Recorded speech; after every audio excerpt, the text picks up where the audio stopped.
Bande Congo lisanga mbote bokolanda biso partout dans le monde entier à travers chaîne YouTube Nabino.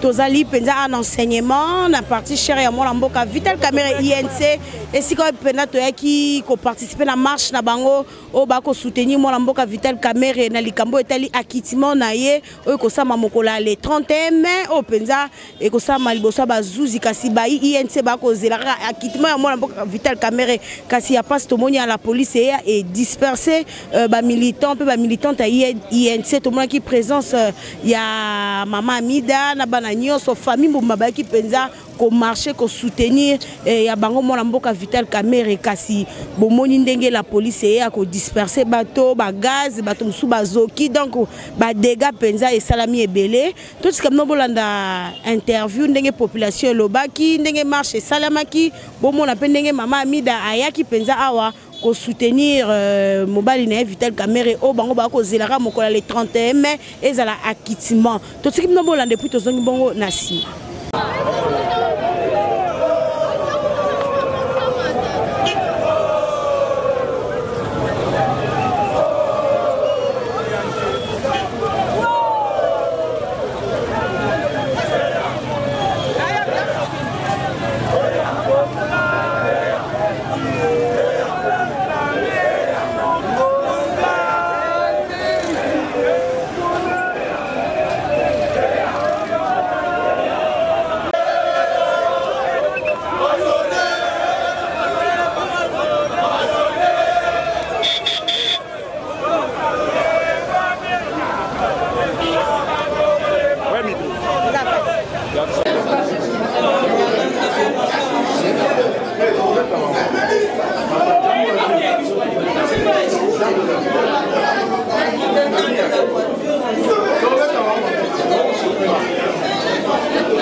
Le Koutabo comme ici peut Moutouana créer qui en président cour constitutionnel.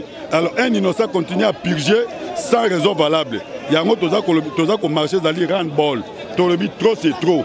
État de droit lobby était botika pe innocent. Voilà. Botamboli déjà ming il y a plus de reprises mais besoin solution té. Ouais mbalo. Tobandaki ko tambola pacifiquement croyait qu'on avait affaire aux hommes normaux.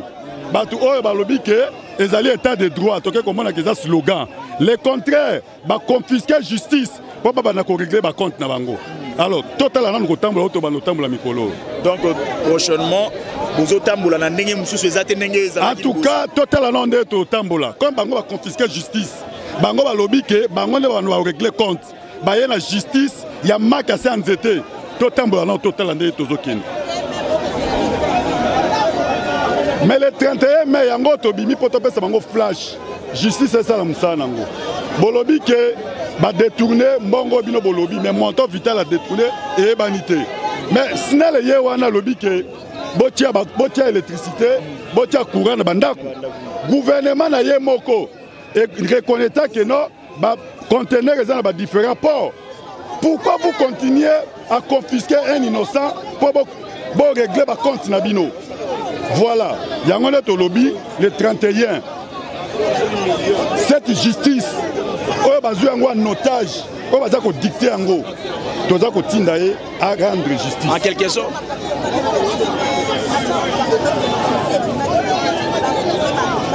Mama, wana ezali yo kana expliquer nanu. Na eboye, affaire Bukangalonzo ezali distraction. Bakota na pouvoir te pona ko fouiner. Bakota na pouvoir on a améliorer la situation.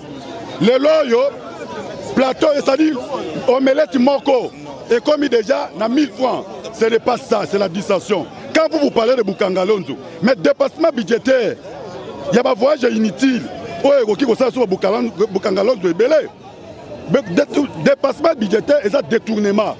Ça profite à qui? Tous ces voyages, ouais, mais changer le chinois, ça profite à qui? Et puis vous allez parler des tracteurs. moi Namboka Vital Kamerhe tant Bosali Bukangalondo Nabino, il était opposant farouche. Il y a pouvoir. C'est ça. Ça s'appelle distraction. Est-ce que Bozo comme Luka même Bozo Luka Sili na mutu ya mutali bandi. Donc tout le monde est-ce que arrestation ya Vital Kamerhe ils appellent des conséquences néfastes dans la gestion mboka? Mais absence na quand vous entrez au pouvoir, vous gérez ta communauté. Vous gérez ta quartier. Vous avez eu la chance, il y a une expertise. Bon, mais quand ça, la évaluation, quand Vital était là, et après Vital, comme ça vous saurez ce qui conséquences les alliés ou pas. Avant Vital et Loroni Ouezala qui est après Vital et Loroni Ouezala. Mon frère, toutes les sorties à chef de l'État ont raté. Toutes les sorties après Vital. À part ça, Vital a tiré qui savon à 300 de Tokutaki. Les lots savons combien? Les corps combien? Alors, il ne faut pas qu'on compte à Bongo. Ce qu'on continue à pouvoir, c'est supposé qu'il y ait pour améliorer. Mais ceux qui ont des pipi, au moment où on a fait dans la probable action de la distanciation, il faut exister depuis Kala. Il faut utiliser. Bochewana, Mongo Bozolia, c'est comme on a distraire, on est bloqué pour la politique. C'était Kabila Mtazo bloqué. Et Kamerhe Mtazo bloqué. Bokangi Kamerhe. Kabila Zo bloqué. Kabila Yona Longwe. Mais finalement, qu'est-ce qui bloque encore? Ça s'appelle la distraction. Quand on ne connaît pas ce qu'on fait, ça donne que ça. En tout cas, merci beaucoup, Président. Je crois que une dossier qui est très clair comme celui-ci. On a les maisons préfabriquées.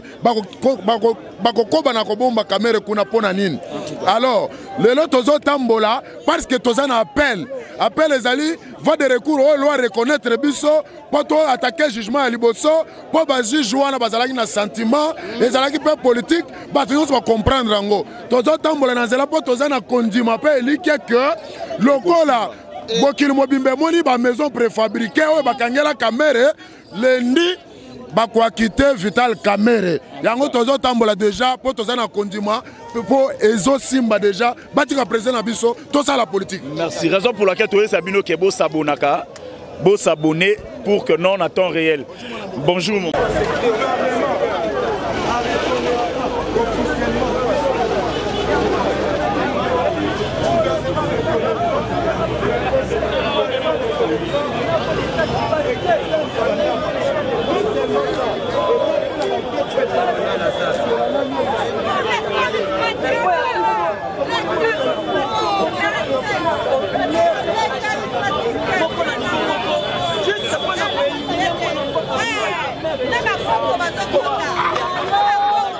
Bonjour petit peuple.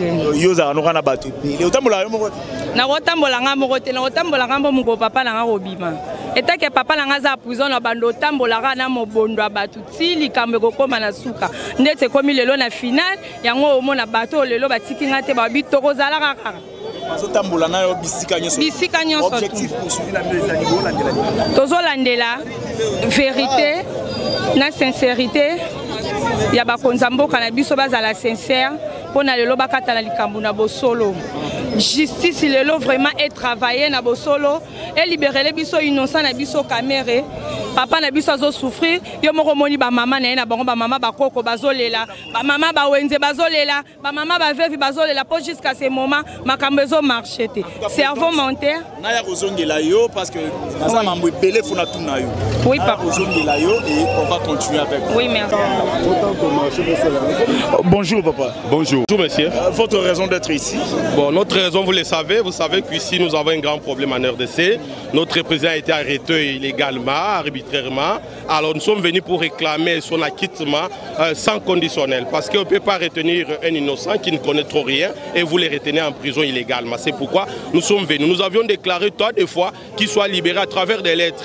Ça n'a pas marché. Vous savez aussi, la libération vient aussi d'une violence, soit pas la violence, mais d'une marche pacifique qui peut aussi interpeller le monde entier afin que la personne soit acquittée et qu'il soit remis dans toutes ses attributions. Vous parlez toujours de l'innocence, toujours de l'innocence. Oui. Par quoi on peut tester, par quoi on peut juger l'innocence de M. Vital Kamerhe? Merci beaucoup, monsieur journaliste. Merci beaucoup, je te réponds, monsieur le journaliste. Je te remercie pour cette question parce qu'il y a des gens, vous savez, au Congo, il semble qu'il y a des intellectuels, il y a des gens qui ont des diplômes sans être diplômés. Il y a des avocats sans avoir l'avocatier, il y a des mangues sans avoir les manguiers. On dit nous avons des avocats. Quelqu'un qu'on a prétendu détourner de 57 millions de dollars, pendant que l'argent a été remis, pas entre ses mains, mais entre les mains d'un entrepreneur qui devrait acheter les maisons préfabriquées. Alors, il vient avec d'autres maisons préfabriquées, plus de 300 ou 1000, je ne sais pas les nombres, et vous venez ici, vous dites, il a détourné 57 millions. On lui a remis 57 millions, il a détourné 57 millions, pendant qu'il y a des maisons préfabriquées qui sont déjà montées, il y a les autres qui sont dans des ports au niveau de l'international. À ce moment, la personne a détourné combien? Qu'on me dise, moi, Kamere a détourné montant de combien?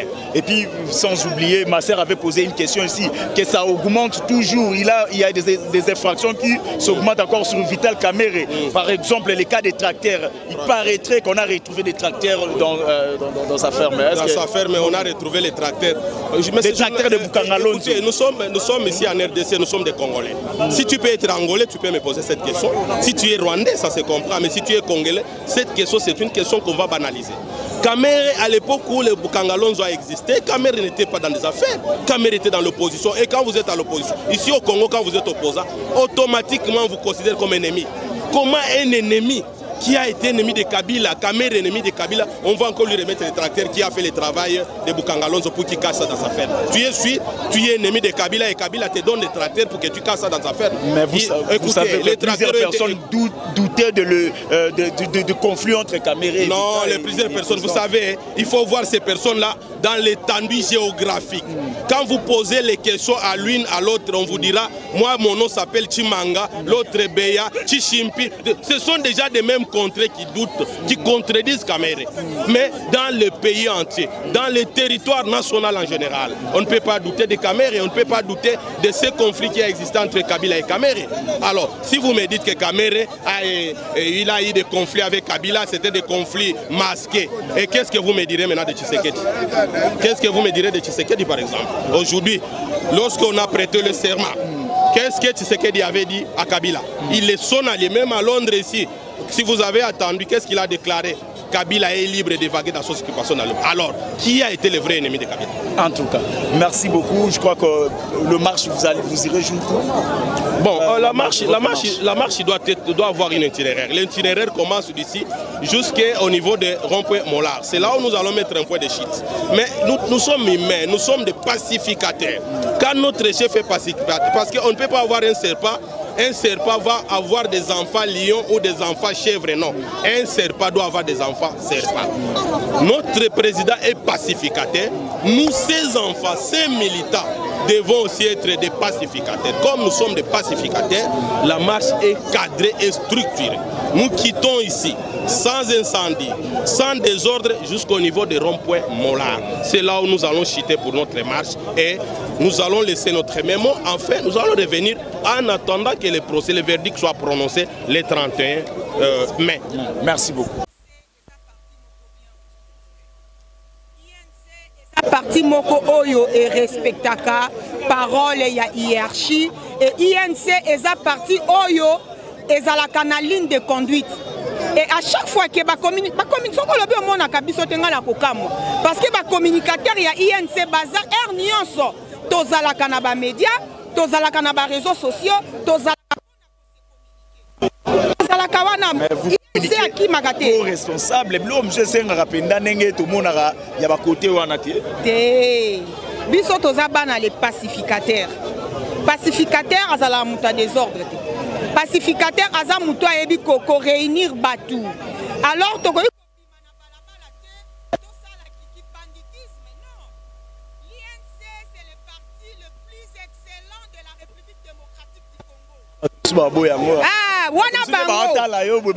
bango en tout cas soko ye na INC okokuta l'excellence banda na membre ya koti lelo na INC sala que excellence depuis INC abanda ba marche yebisanga combien de fois oyoka INC abuka combien de fois oyoka INC apia combien de fois oyoka INC sala ba dégâts ezalaka ya INC te destination a ezati wapi destination awa ndenge za tozo banda awa na siège ti na rond-point Mollard. Est-ce que vous assurez que vous tambola lelo? Oh,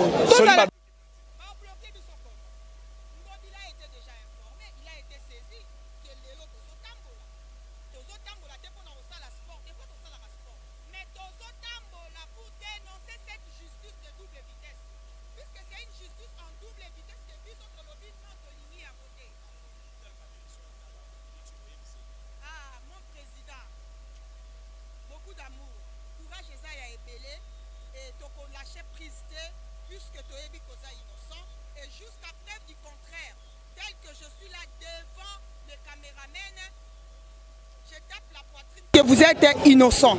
Vous êtes un peu fier, Naé. Eh, Nazalaka fier na président Nanga Makas. Quand j'appelle.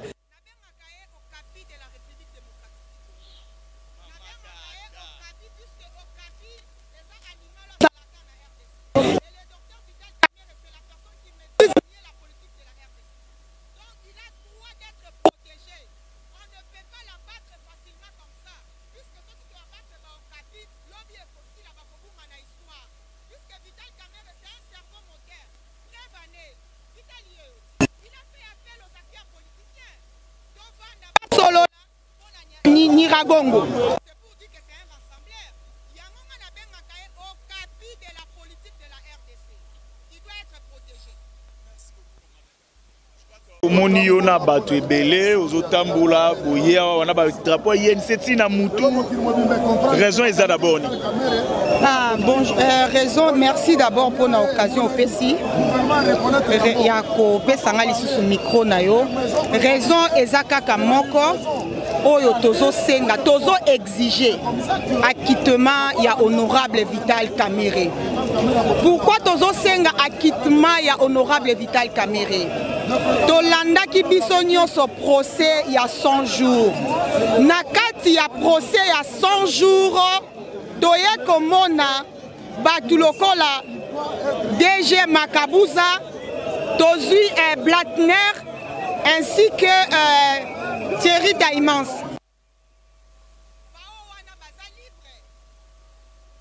Comme on dit en français, c'est la coule douce. Mais pour l'honorable Vital Kamerhe, c'est l'oppression. Puisqu'il se retrouve en prison et on se pose la question, si les autres Bazali Banda, qui fait l'honorable Vital Kamerhe, n'a qu'à en prison. Il y a un autre dans la balabala. C'est parce que peut-être il y a une ça en tête.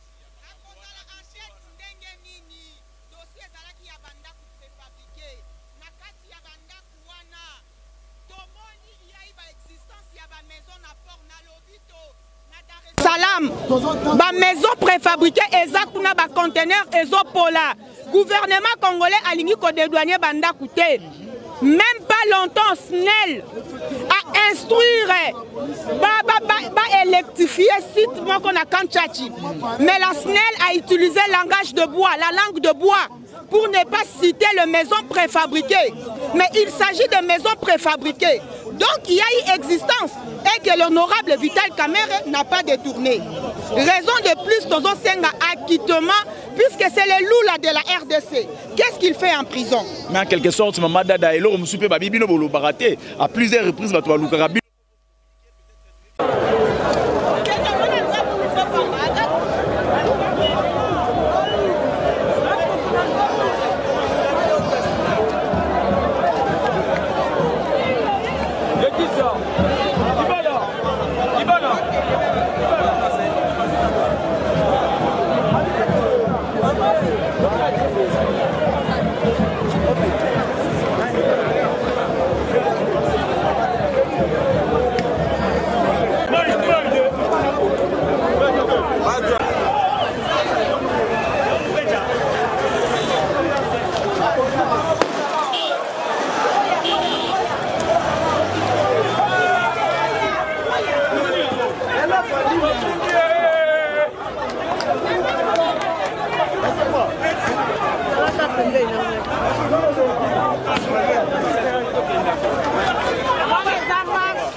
toyaki awa tokomelaki gouverneur na kimia nyonso parce que toyebi ke constitution na biso esengi to informe gouverneur ya kokamwa ezali ete réaction contraire ezalaki depuis tokoma mais lelo tokamwe komona baelema ya la police eya kopanza biso na manifestation oyo bapioso bayebi ke ezalaki pacifique biso UNC tobukaka eloko ya moke tokobaka te eloko ezosala mpasi baparti politique nyonso ya mboka ekosala manifestation sauf UNC déjà président na biso akangami injustement mutu moko te aza capable ya koyebisa biso Vital Kamerhe soi-disant ayibaki combien bazoyebisa biso kaka détournement intellectuel eloko yango mpe toyebi te le code pénal congolais ne sait même pas classifier yango nde biso tolobi ke tokotika chef na biso te Vital Kamerhe tokotika mpe mboka esombre te na batotalitarisme biso toboyi badéviationnisme nyonso wana nde tolobi mpo na président Vital mpo na état de droit na mboka na biso tokotika te tokokontinue komarche wana ezali maloba ya biso ba UNC na bao nyonso balingaka président Vital Kamerhe. Alors pour monsieur porte-parole, c'est pas une façon ya kosala pression na justice congolaise. ezali kambo ya pression na justice te toza koaccompagner justice ya mboka na biso mpo tolingi état de droit efanda ya solo toboyi système ya 2 poids 2 mesures bayebisi biso Vital Kamerhe ayibaki soki totuni ayibaki combien mutu moko te azopesa yano balobi ke bandako esombamaki te et pourtant mosusu ezawa na Congo mosusu mpe eza na baport na Angola na Tanzanie bazoboya kodédouane yango bazoboya kokotisa yango kaka mpo na Vital Kamerhe apaye prix ya eloko oyo atikala kosala te nde biso UNC tocomprendre tolobi toyebisi na président Vital abanga te aza na soutien total ya parti politique na ye UNC mpe ya bacongolais nyonso oyo baza na besoin ya état de droit ezala réalité na mboka na biso. Merci mingi.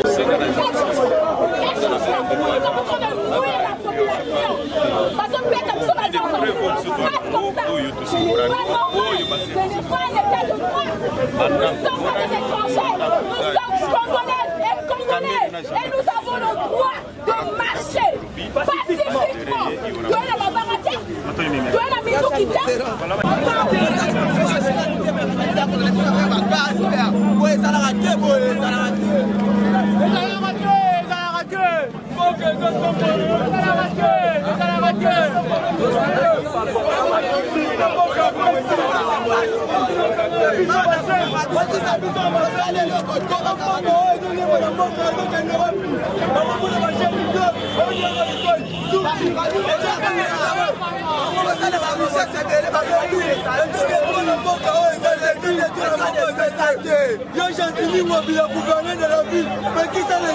Koregrete makasi biloko tobanda koboya na Kanyama na Kabila yango ezosalama INC ezali parti ya intellectuel.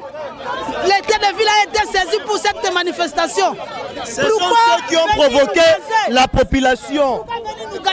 Fachi Beton, état des droits yango 2023 soya.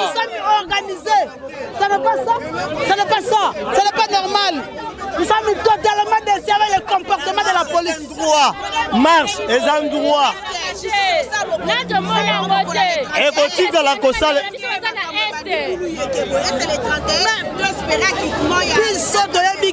Vital Kamerhe est vide. C'est un dossier politique. C'est un dossier politique. Vous êtes d'accord avec le comportement de la police? Ce n'est pas comme ça qu'on maltraite les Congolais. Les policiers sont soutenir civils. Mais ils ont maltraiter sous peuple. Non, ce n'est pas ça. Il faut soutenir les peuples. Boyete, tobaye, boyete. Tout le monde va te boukani, va te mousser, va koufi, à ma sens. Il faut soutenir le président Nabiso. La vote en alternance. Comprendre, en marche pacifique pour soutenir Vital Kamerhe pendant que le procès n'a s'est déroulé. Bonjour. Pour représenter Gombela Daniel Massaro. Oui.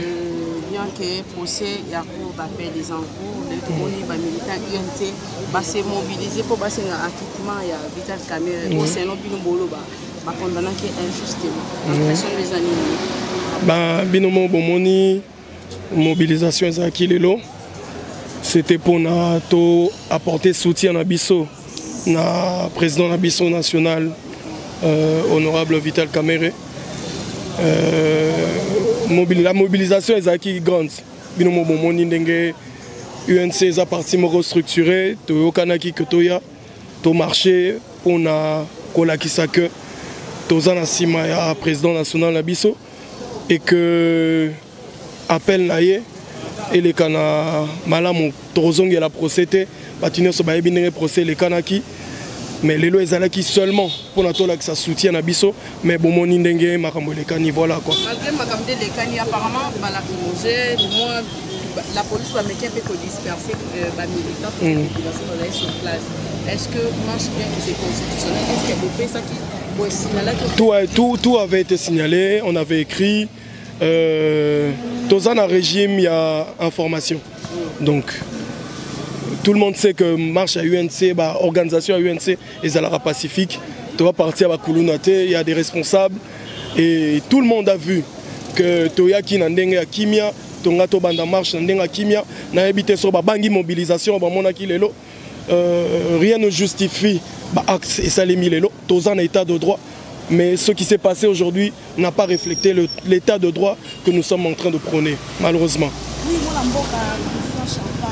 tomoni bino kaka lelo oyo omarché mpona boka Vital Kamerhe parce que procès ya cour d'appel ya le 31 mai kasi bino bayi pembeni bino lelo oyo bakanga oyo ya bino Daniel Massaro oyo azalaki témoin soki tokei na mibeto témoin bakangaka ye te basambisa ye même pas kaka ndenge amekaki kodéfendre makambo ya dossier ya 100 jours ata mokomoni komona kolobela ye ata mokomoko te kosala mwa marche population ou bien kointerpele na justice toyeba soki likambo ya mwana mboka Daniel Massaro ezaka nini bakanga ye mpo na ntina nini tino lelo bazali kosambisa omekana kolobala ntina dossier ya Daniel Massaro bobosana ye jamais président na biso agombela Daniel Massaro tokobosana ye te mais yango tozo telemela makambo justice en mboka ezo salema na habité sur bino ba journaliste si boyoka ke basambisa Daniel Massaro ça fait plus d'une année qu'il est en prison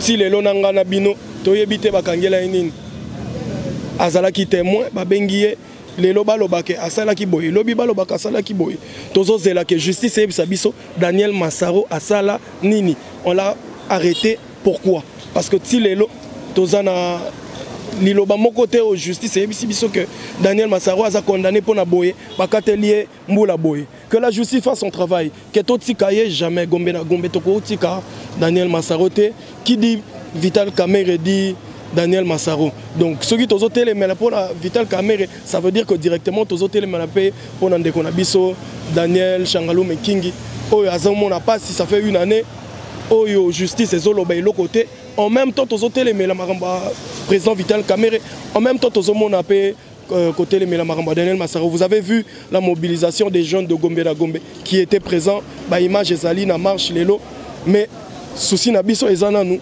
président na biso national makambo na e kende na appel et puis en même temps na tozo talela pe makambo ya président na biso Daniel Massaro oyo azo croupir je crois bien justement pour la justice na nous bakati makambo na été voilà merci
ministre na ngeza nani mwana za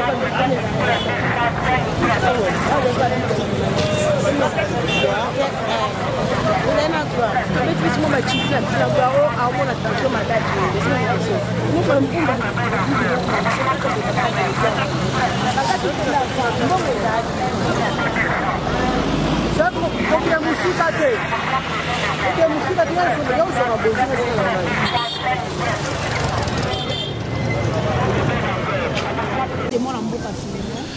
on mbote maman journaliste.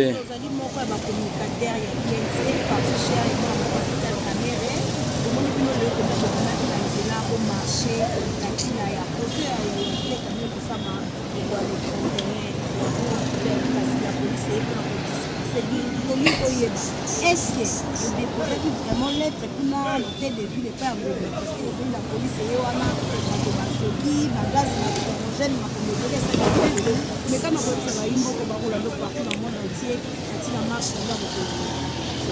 merci maman journaliste na bande konyoso ezali kokamwa pe makambo ya soni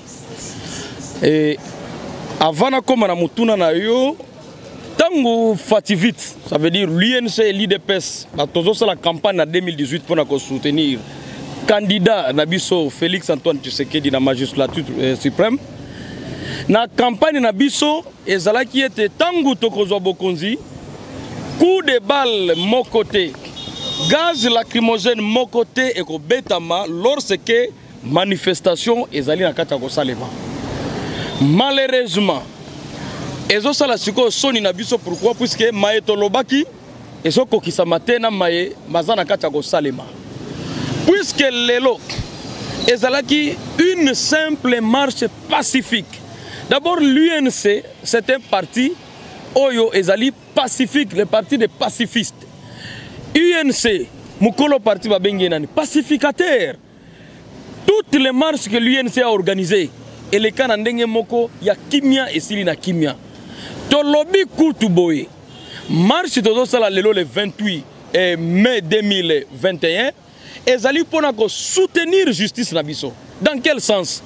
Lobby toyokaki bande kwa IDPS ko boke la bande kwa FCC, bande kwa FCC ko boke la bande kwa IDPS ke bangonde bango bazali na base ya arrestation ya président national na biso honorable Vital Kamerhe. Alors lelo tozali na union sacrée. Tondimi ete ke mboka to ko tambola na bomoko na vision ya mokonzi ya mboka. Oyo tolingi état de droit ezala vraiment ya solo. Alors lorsque to ko soutenir Bazouzi dans le sens que balobande mibeko qu'ils disent les vrais droits et les bons droits. Bas subatika ko subir banini ba pression et ba politique. Biso to ko apporter soutien moral na Bazouzi na biso.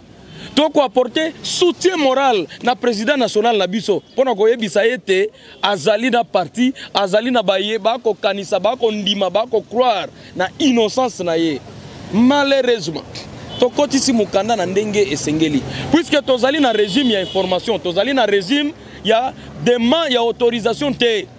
Alors tokotisi demande, tokoti na ni lettre na biso ya information et tobani pe ko sangana ba milita ba ko ya mais to kamwe tangu esplanade wana nyonso ya palais du peuple libanda wana nyonso bandi ya triomphal et bandi ko tonda tomona deuxième équipe ya ba policier ya la police ye et bandi malamoko bo palangana et dirku ba bandi ko beta ba gaz lacrymogène et ba coup de balle réel pour na ko disperser ba manifestants. Ezali malamute. Le plus important, on a besoin de savoir nous l'INC qui a intimé cet ordre. Yago Panza, une manifestation pacifique à laquelle une autorisation, une demande, une information a été adressée au gouverneur de la ville. Non, c'est inacceptable. Nous devons prêcher par l'exemple. Nous avons exprimé une expression démocratique. D'abord, INC tozalakana mafingate, INC tozalakana batamubulute, INC c'est parti où ils ont reconnu à cadre, INC c'est parti où ils ont reconnu à batu alokumu, batu ya ba valeur, ba respectaka mibeko ya mboka. Puisque maïmanso INC go salaka, kobanda ba konzi ya INC, ti militant ya suka ya INC, tozalaka toujours na esprit ya bolingo ya Congo, na esprit ya bolingo ya Congo ezali na bomoko ya ba congolais et to batelaka maïmanso ezali ya biso bien ya mboka tosalaka mobulu te topanzaka mpe biloko ya bato te totika mpe kosala marche mpe topanzi eloko mpe ya motu te. Malheureusement tozalaki kaka na badraple na biso na badrapo maboko polele na bati sorte na biso bakomi mais c'est l'innocent mais badongolo miso esali bango pasi mbala moko baye kopanza manifestation ezalaki pacifique mais oyo nyonso ezali malamu te puisque ezali neti bazoya kokotela biso zelo na kati ya loso bakolobake bango moko parti présidentiel baza na kati ya komi respecté te tozomona mpe eloko moko mpe kobangisa mpe bato te. Pourquoi il faut kotika bato tozotambola mpe mosika te kolongwa na enseignement ti kokóma na rond-point Molar koya kolekela awa na sayo. Est-ce qu'il faut esenga que la police aya kobeta bagaz lacrymogène?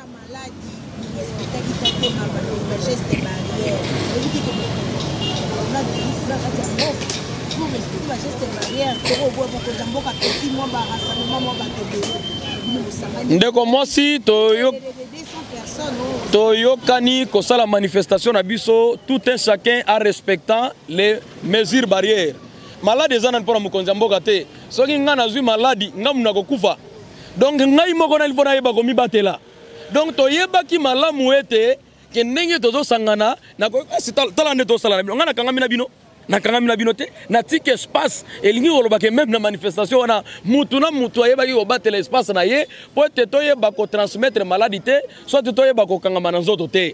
C'est ça le plus important. Mama ngai nazali opposante nazali mutu ya régime biso ne batu tosalaki en sorte que lisanga na bandeko na biso IDPS lelo tozali na pouvoir et nous avons l'obligation ya commettre ya kopesa peuple congolais maemanso biso tolobaki na campagne électorale tolobaki na ngonga biso toko diriger manifestation mon côté kozala nourri obe disperser na ba gaz lacrymogène manifestation mon côté kozala nourri obe disperser na ba coup de balle réel.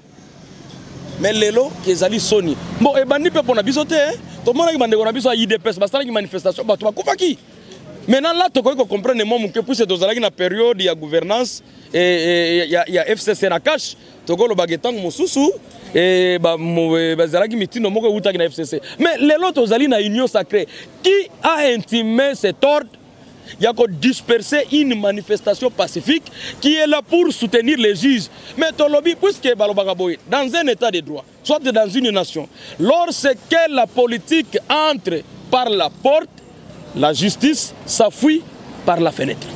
Alors, bisotoye pour soutenir Bazouzi, que Boloba, justice, ça veut dire Boloba Mibeko, Boloba la droit ndenge sengeli. Ceux qui Kamere azali coupable avec les éléments probants et bon bimisa pena bateau moussous il faut pas témoigner. Par exemple un Taïmans, oyo directeur yanania, directeur général à Rao Bank. Puisque monga utaki ya mama, ezana mutu moko taki na kozwa mbongo na banque centrale. Banque centrale apesa na banque commerciale et bongo bino batu nyonso boke kozwa mbongo na nini na ba banque commerciale.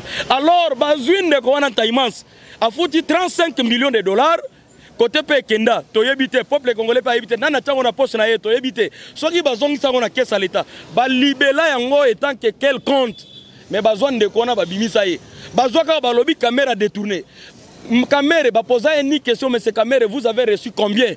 On vous a donné combien? Vous avez intimé l'ordre qu'on autorise la sortie de combien? Jamais. Mais c'est jamais l'andimi que ngam na mbongo bandaku ezali. Après quelques temps, tout le gouvernement peut accepter que Bandak wana ezali. Il faut toute une commission et qu'ende ko inspecter yango poto e bandenge ni Bandak wana izonga na mboka po baye bakotonga yango. Na kantati Bandak ezali. To moni OVD abandi musala urbanisme. Ya urbanisation pour akocha ba avenir ko kabola yango. Basengi kutu snel akende kocha akota lotilike. Mama. Ça veut dire bolingi bolela ebembe. Bolingi bosala matanga oye ebembe ezalite. Donc on a détourné quelque chose au ezalagate. Mais eloko ezali, ndeko jamais la 50 là, pour que le peuple congolais gagne. Vous savez quoi? Soit qu'il ndeko jamais la 6500 maisons a 3000 maisons. Le coup me goya na chef de l'État. Et alors tous ceux qui veulent que Kamere reste en prison. En réalité, c'est un message que j'adresse au chef de l'État. Bazane na kata ko combattre yo pour action visible et mon anate. Après lobby bako baluka lobby que les chefs azalaki wa pitanga banomona berere banako salema. Voilà, c'est ça la plus grande raison.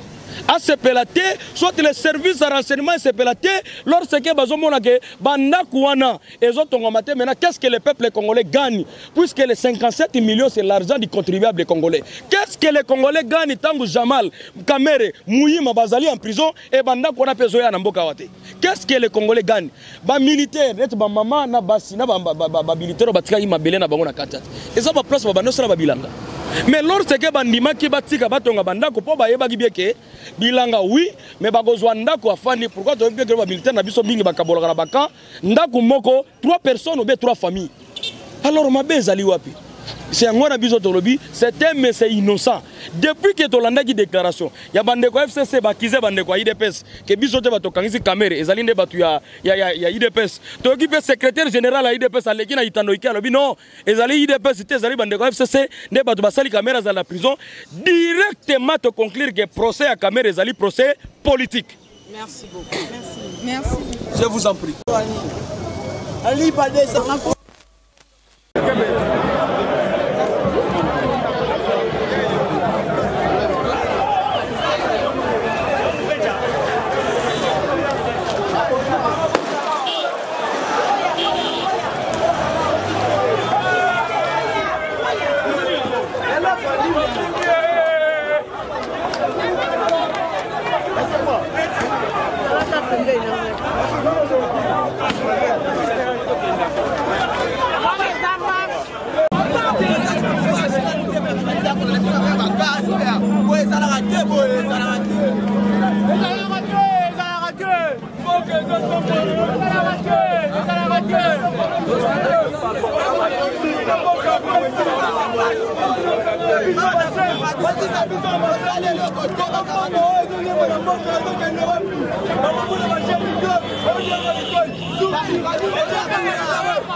Yo, j'ai entendu moi, il a gouverné de la ville, mais qui ça